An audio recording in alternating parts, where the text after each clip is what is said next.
Hello to everyone! Para sa mga responsableng ama, para sa inyo to.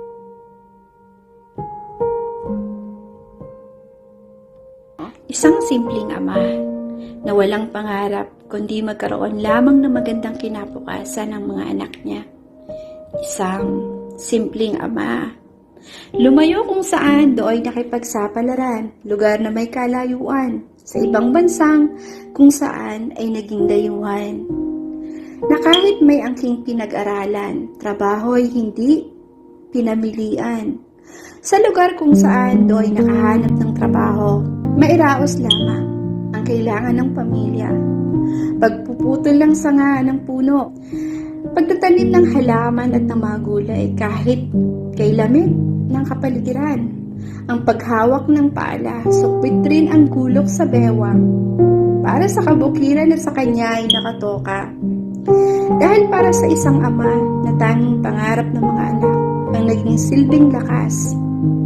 Katawang lupa na sinasabana, maging init at lamig ay di alintana. Maibigay lamang ang pangangailangan ng mga anak niya sa eskwela. Madumi at lipak-lipak na mga kamay at paa ay tila di dama sa tanging hiling sa may kapal.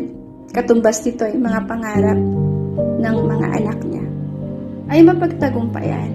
Pagsasaisang tabi ng mga gustong bilhin para sa sarili, katumbas din nito'y kailangan sa pang-araw-araw ay matugunan. At maging sa pang-paaralan ay may nakalaan. Teka, bawat paglipas ng araw, mga panahon na minsan ay di na napamalayan.